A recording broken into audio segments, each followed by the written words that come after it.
Hello दोस्तों, कैसे हो आप लोग। मेरा नाम है दीपक और मैं स्वागत करता हूं अपने इस यूट्यूब चैनल सिविल एनालिसिस में, जिसमें आज हम बात करेंगे द हिंदू न्यूज़पेपर एनालिसिस की 17 अगस्त 2023 की। देख लेते हैं कौन कौन से इंपॉर्टेंट न्यूज है हमारे सामने आज की जो न्यूज है, सबसे पहला है cabinet note for 10,000 electric bus in 169 cities. क्या बताया जा रहा है, ये आपके GS3 के लिए इंपॉर्टेंट हो जाता है, ठीक है, और GS2 के लिए भी काफी इंपॉर्टेंट हो जाता है। अगर हम इसमें बात करें, कैबिनेट ने यहाँ पे हामी भर दी कि हम 10,000 इलेक्ट्रिक बस को जो है 169 सिटीज में जो है चलाएंगे, ताकि जो हमारी जीरो एमिशन की पॉलिसी है उसको किस तरह से अचीवमेंट किया जाए, ये एक जो स्टेप बाय स्टेप हम लोग क्या करेंगे, लेंगे यहाँ पे। तो इसीलिए कैबिनेट ने यहाँ पे हामी भर दी है कि हम 10,000 जो है इलेक्ट्रिक बस को 169 सिटीज में जो है पूरे ऑल ओवर इंडिया में जो है चलाएंगे। इसके बेनिफिट क्या होंगे, इसके नुकसान क्या होंगे और इसके आगे हमारी जो अचीवमेंट है वो उसके ऊपर क्या इम्पैक्ट पड़ेगा,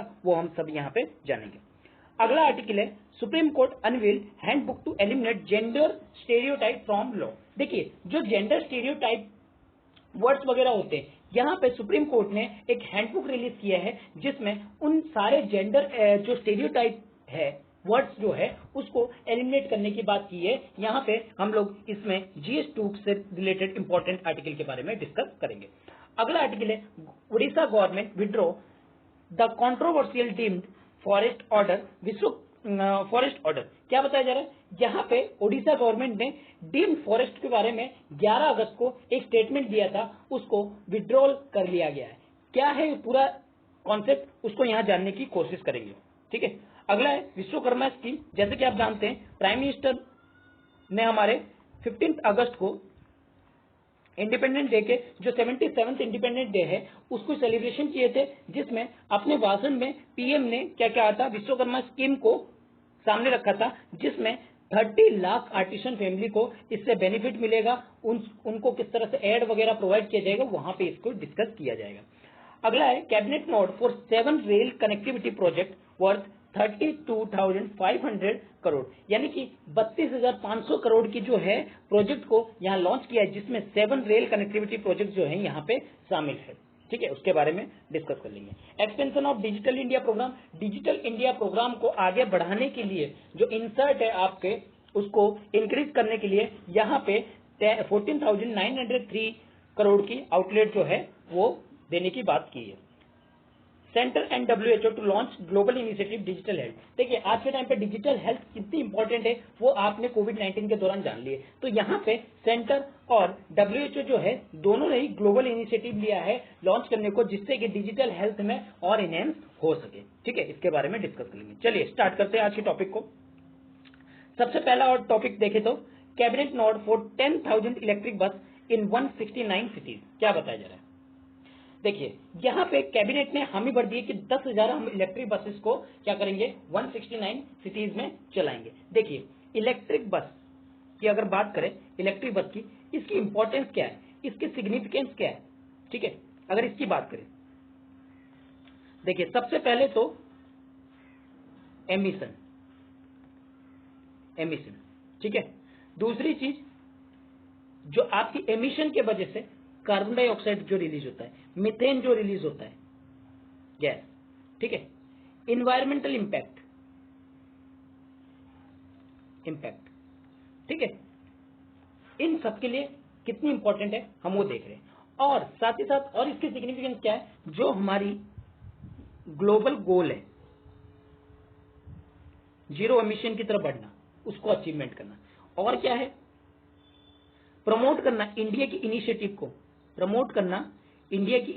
को, इंडिया ने क्या क्या स्टेप्स लिए हैं, आपके 5 ट्रिलियन इकोनॉमी होने के बाद इसने क्या क्या स्टेप्स लिए, जिससे कि जो इंडिया की इकोनॉमी है इस तरह से बढ़ रही है, और साथ ही साथ इंडिया ग्लोबल लेवल में किस तरह से क्लाइमेट के इम्पैक्ट को कम करने की कोशिश कर रहा है। ये एक स्टेप्स है जिससे कि इंडिया जो कहता है कि हम विश्व गुरु की तरफ बढ़ रहे हैं, यानी कि जो हम लोग पूरे संसार को एक फैमिली की तरह देखते हैं, उनमें एक गुरु का काम यहाँ पे कहीं ना कहीं इंडिया करते हुए नजर आ रहा है, ठीक है। यहाँ पे तो हम लोग इसके बारे में थोड़ा जान लेते हैं। क्या बताया जा रहा है, कि यूनियन कैबिनेट ने वेडनेसडे को क्या किया है, 10,000 ई बसेस को क्या किया है, लॉन्च करने का वादा किया है, जो कि अर्बन इंफ्रास्ट्रक्चर से होगा और ग्रीन मोबिलिटी के जो इनिशिएटिव है उसके ऊपर पूरी तरह से फोकस किया जाएगा। कहाँ पे, सिटीज में।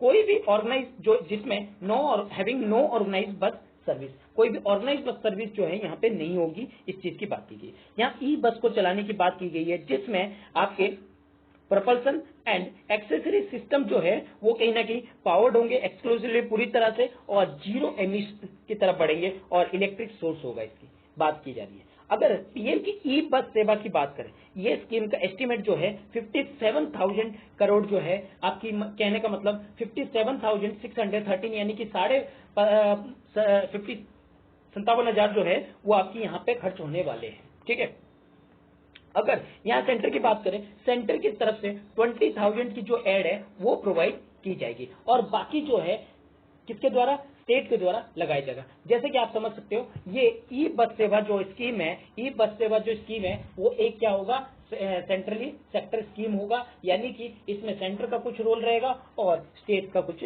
रोल रहेगा।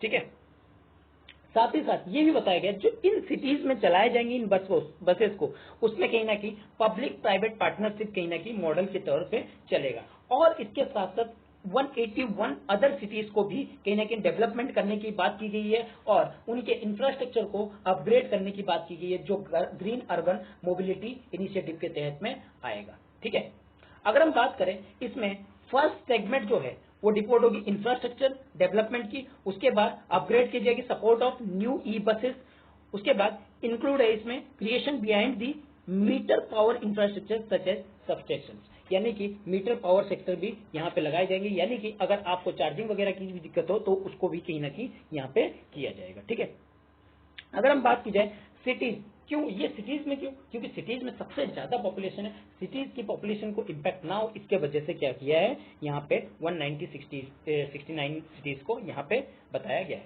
इसके साथ साथ यहाँ पे 45,000 से लेके आपके 55,000 तक को लोगों को डायरेक्ट जॉब की एक्सपेक्टेड की गई है कि इस स्कीम के थ्रू इतने लोगों को जो जॉब है वो मिलेगा, उसके अलावा जो इनडायरेक्ट जॉब है वो भी आपके यहाँ पे प्रोवाइड होगी। ठीक है, चलिए आगे बढ़ते हैं। अगला है supreme court unveil handbook to eliminate gender stereotype from the law. क्या बताया जा रहा है, जैसे कि आप ये वर्ड देख सकते हो, career women, fallen women, faithful obedient wife, Eve teaching, harm प्रोटाइड। ठीक है, ये कुछ वर्ड्स है, इस तरह की और भी बहुत सारे वर्ड्स है जिसको सुप्रीम कोर्ट क्या चाहती है, एलिमिनेट करना। एलिमिनेट क्यों करना, क्योंकि ये जेंडर स्टेरियोटाइप है। आपको मैं सबसे पहले जेंडर स्टेरियोटाइप के बारे में बता दूं, ये जेंडर स्टेरियोटाइप जो है वर्ड जो है ये कहीं ना कहीं जेंडर की भेदभाव यानी कि बायसनेस को दिखाता है। यानी कि आप सपोज कीजिए यहाँ पे एक बॉयज है, यहाँ पे एक गर्ल है। ठीक है, अगर हम कहें कि जॉब की बात करते हैं, जॉब में अगर हम कहें कि कोल फैक्ट्री में जॉब करना है तो आप किसको प्रीफर करोगे, आप प्रीफर करोगे बॉयज को। अगर टीचर की पोस्ट के लिए, व्हाइट कॉलर जॉब जैसे टीचर की पोस्ट के लिए, तो आप किसको मोस्टली ज्यादा प्रीफर करोगे, फीमेल को। क्यों, क्योंकि यहाँ पे आप एक कॉन्सेप्ट लेके आते हो जेंडर स्टेरियोटाइप। जैसे हम घर पे कुकिंग करने की काम करते हैं, कुकिंग करना यानी कि वुमेन जो है कुकिंग अच्छी तरह से कैसे कर सकती है, इसलिए हम लोग कहते हैं वुमेन मोस्टली कुकिंग करती है। और यहाँ पे अगर हम बात करें कि घर की जो ट्यूबलाइट वगैरह सही करना, ये करना, वो कौन करेगा, एक मेल पर्सन को जो है वो मोस्टली कहा जाता है। ठीक है, तो इस वजह से हम लोग जेंडर स्टेरियोटाइप की तरफ बढ़ रहे हैं। तो उस चीज को कम करने के लिए यहाँ सुप्रीम कोर्ट ने एक हैंडबुक रिलीज किया है जिसमें ये बताया गया जो जेंडर स्टेरियोटाइप है उसको लॉ की भाषा से क्या किया जाएगा, अलग रखा जाएगा। ठीक है, 30 पेज का ये हैंडबुक है, और यहाँ पे बात की गई है कि इक्विटेबल सोसाइटी बनाने को, क्योंकि आपको जेंडर स्टेरियोटाइप नहीं बनानी, आपको इक्वल, जो आपकी आर्टिकल 14 कहती है कि इक्वल प्रोटेक्शन ऑफ लॉ की बात करती है, तो यानी कि दोनों को इक्वल समानता जो है देनी चाहिए। ठीक है, पर्सन के बीच में डिफरेंस नहीं करनी चाहिए कि ये काम नहीं कर पाएगा, ये वो काम नहीं करता, वो काम नहीं करता। तो इस तरह की स्टेरियोटाइप कहीं ना कहीं प्रॉब्लमेटिक सिचुएशन बन सकती है, तो इसके वजह से ये चीज किया गया है। ठीक है, आप इसको कोई भी आंसर राइटिंग में, जैसे कि किसी तरह की अगर रेलिवेंट आंसर राइटिंग है उसमें आप इसको कोट कर सकते हैं। ठीक है, चलिए आगे बढ़ते हैं। Odisha government withdraw the controversial deemed forest order. क्या बताया जा रहा है, डिम्ड फॉरेस्ट। यहाँ डिम्ड फॉरेस्ट का मतलब क्या है, वो फॉरेस्ट जो क्लासिफाइड नहीं है ना तो सेंटर के द्वारा और ना ही आपके स्टेट के द्वारा। कोई भी रिकॉर्ड में अगर गवर्नमेंट की रिकॉर्ड है वहाँ सेंटर ना है ना आपके स्टेट है, उनके द्वारा अगर कोई क्लासिफाइड फॉरेस्ट नहीं है तो इसका मतलब वो क्या है, डीम्ड फॉरेस्ट है। अब बात करते हैं इसके बारे में। देखिए उड़ीसा गवर्नमेंट ने क्या किया, एक कंट्रोवर्शियल स्टेटमेंट दिया था, इशू किया था अगस्त 11 को, और उन्होंने कहा था कि deemed forest as a category would be ceased exist under the recently amendment forest act. जो अभी के फॉरेस्ट एक्ट में अमेंडमेंट हुआ है जिसमें यह बताया गया है जो फॉरेस्ट खाली है, जो गवर्नमेंट के द्वारा नोटिफाइड फॉरेस्ट है, उसको क्या जाए, जो फॉरेस्ट वगैरह मतलब फॉरेस्ट की मात्रा को इंक्रीज करने के लिए जो खाली जमीनें पड़ी है वहां पे भी क्या किया जाएगा, फॉरेस्ट को लगाया जाएगा, यानी पेड़ों को लगाया जाएगा। और साथ ही साथ जो बॉर्डर एरिया है वहां पे क्या किया जाएगा कि आपको बॉर्डर एरिया को इंप्रूवमेंट करने के लिए उस एरिया में आपको पेड़ काटने की जरूरत पड़े तो काट सकते हो। तो इस तरह की कुछ अमेंडमेंट जो है लाएगी। यहाँ पे सीधा इन्होंने कह दिया कि हम जो डीम्ड फॉरेस्ट कैटेगरी की है वो क्या होंगी, सीज्ड होगी, किसके अंदर में, under the recently amendment of forest act के अंदर में, ठीक है, इस चीज को। और इसको फिर इन्होंने क्या किया, विड्रॉल कर लिया। देखिए अब क्या बताया जा रहा है, क्योंकि 1996 का जजमेंट क्या कहता है, जजमेंट ये कहता है कि भैया आप सुप्रीम कोर्ट जो कि कौन सा केस था, गोदावरम केस था, जिसमें ये बताया गया है जो लैंड है वो फॉरेस्ट में आ सकता है अगर उसके ऊपर कोई भी, सपोज कीजिए वो जमीन अगर मान लीजिए इस तरह से रेलवे ट्रैक के पास में खाली पड़ी है और वो एरिया यूजफुल नहीं है और वहां पे पेड़ पौधे उगाए हैं अपनी तरफ से, तो उसको फॉरेस्ट माना जा सकता है, ठीक है। That's the conform to the dictionary meaning of the forest irrespectively of ownership, यानी ऑनरशिप हो या ना हो उसको हम लोग फॉरेस्ट के अंडर में ला सकते हैं। जिससे कि हम लोग कह सकते हैं जो फॉरेस्ट की मात्रा है उसको एक्सपेंड करने की यहाँ पे बात की जा रही है। लेकिन जो फॉरेस्ट एक्ट को अपडेट किया गया पार्लियामेंट के द्वारा, उन्होंने कहा क्या कहा, only forest classified and record, केवल जो फॉरेस्ट लैंड जो है वो अगर क्लासिफाइड है या रिकॉर्डेड में है, ठीक है, तो उनको क्या किया गया था, उसको प्रोटेक्टेड दी गई थी 1980s के टाइम पे, 80s के जो लॉ था उसमें। लेकिन फॉरेस्ट लैंड ऑफिशियली को डाइवर्ट कर सकती है government for non forestry purpose के लिए, कब, 1980 और 1996 के बाद। लेकिन उसके बाद क्या हुआ, इस चीज को रोक लगा दी, ठीक है, would also not be protected, जो 1980 और 1996 के बीच में वो प्रोटेक्टेड नहीं था। अब इन्वायरमेंटल मिनिस्टर ने यहाँ क्लैरिफाई किया कि ज्वाइंट पार्लियामेंट्री कमेटी जो है कॉन्स्टिट्यूट किया जाएगा और इसके प्रोविजन को, कहीं ना कहीं बिल के प्रोविजन को क्या किएगा, एग्जामिन करेगा और एग्जामिन करने के बाद इसमें सारी चीजों को क्या करेगा, बताएगा। यानी कि जो डीम्ड फॉरेस्ट लैंड है उसको आइडेंटिफाई कौन करेगा, आपके एक्सपर्ट कमेटी करेंगे और साथ ही साथ इनके रिकॉर्ड को क्या करेंगे, लिखेंगे, दर्ज करेंगे और वहां पे इस चीज को, लैंड को किस चीज के लिए इस्तेमाल करनी है यहाँ पे बताया जाएगा, ठीक है। लेकिन उड़ीसा गवर्नमेंट की बात करें सिर्फ 1996 से वो भी एक्सपर्ट की हेल्प ले रही है कहीं ना कहीं डिस्ट्रिक्ट लेवल पे, और उन्होंने अब तक 66 लाख जो एकड़ है वो डीम्ड फॉरेस्ट को माना है। लेकिन बहुत से अभी, but many of them way not officially notified, बहुत सारे अभी भी ऑफिशियली नोटिफाइड नहीं है गवर्नमेंट के रिकॉर्ड में। ये चीज कौन बता रहे हैं, आपके तुषार दास जो है एक रिसर्चर बता रहे हैं, ठीक है। चलिए आगे बात करते हैं, Vishwakarma scheme will aid 30 lakh artisan family. देखिए जो आज के टाइम पे हम आर्टिशियन को आप देखते हैं, पहले के टाइम पे राजस्थान में अलग अलग तरह के, राजस्थान हो या अलग अलग जगह हो, आप चाहे उड़ीसा ले लो, आप चाहे यूपी ले लो, बिहार ले लो, तो हर जगह पे क्या थे लोग जो है उनकी अपनी अपनी एक एक कला थी, ठीक है। और वो उस कला को लेके, क्योंकि इतना ज्यादा टेलीविजन नहीं था, मोबाइल नहीं था, कंप्यूटर नहीं था, तो लोग क्या करते थे, एंटरटेनमेंट के लिए वहां पे जाते थे, ठीक है।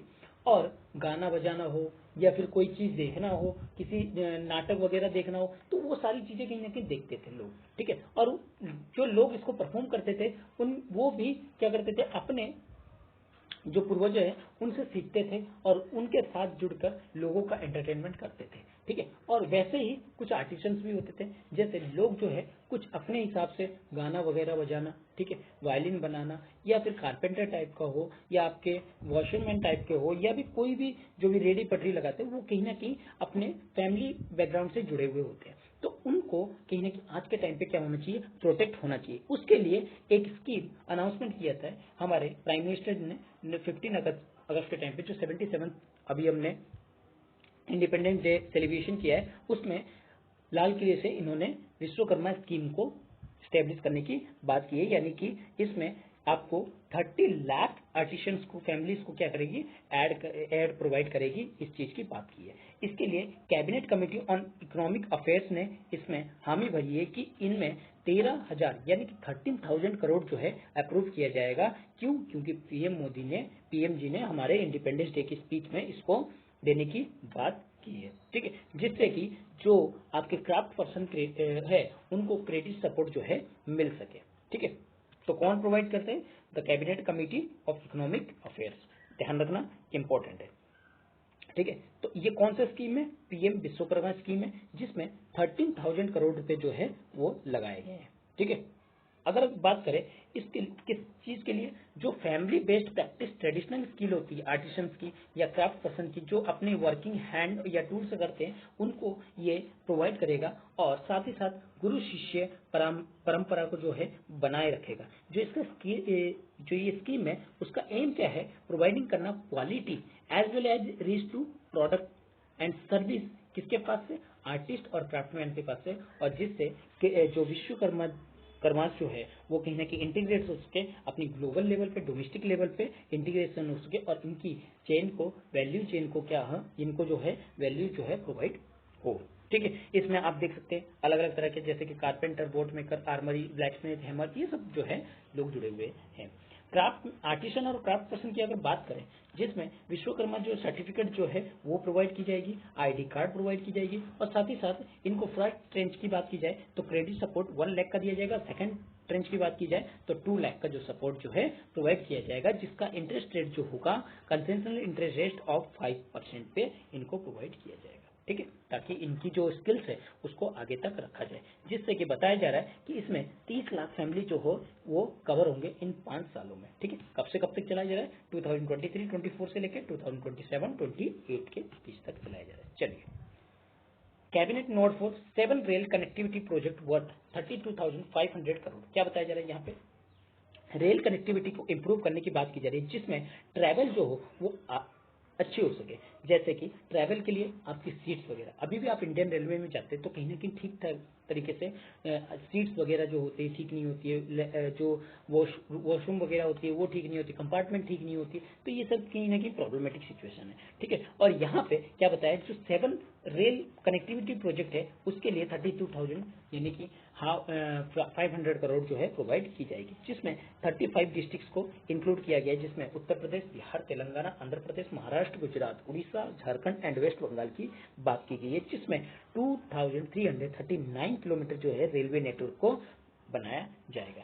इसमें अगर बात की जाए doubling of 96 kilometre Gorakhpur cantonment Valmiki Nagar single lane sector को डबलिंग जो है की जाएगी। ठीक है, जिसकी कॉस्ट 1269.8 करोड़ जो है वो बताई जा रही है। ठीक है, जो कि सेव करेगा 2 to 3 आवर्स रनिंग टाइम को ट्रेन को, Assam, Tripura, north Bihar and east Uttar Pradesh को।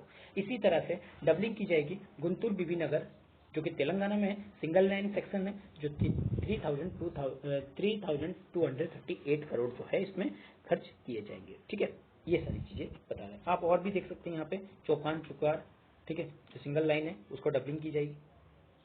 ठीक है, चलिए आगे बात करते हैं।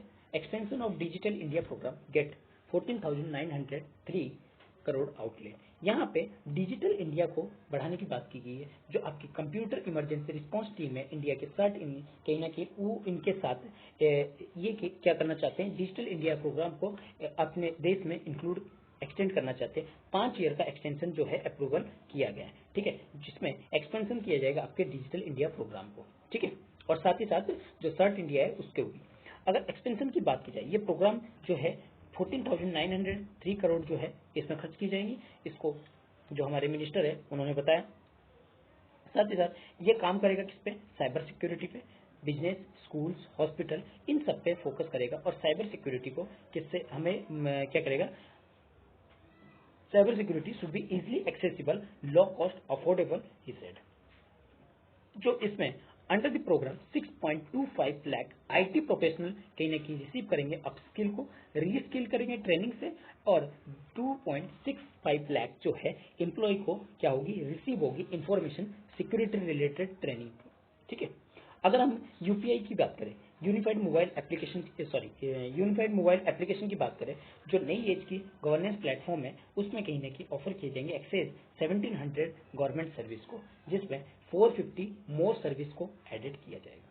वहीं डिजी लॉकर जो ऑनलाइन रिपोजिटरी ऑपरेटर है गवर्नमेंट ऑफ ऑफिशियल डॉक्यूमेंट में, ठीक है, वहां पे कहीं ना कहीं एमएसएमई को इंक्लूड भी किया जाएगा, एक्सपेंड किया जाएगा, ठीक है, जिससे कि वहां पे डॉक्यूमेंट वेरिफिकेशन और उनकी बिजनेस जो है वो अच्छी तरह से स्मूथ हो सके, उनको लोन की अप्रूवल जो है ठीक तरीके से मिल सके।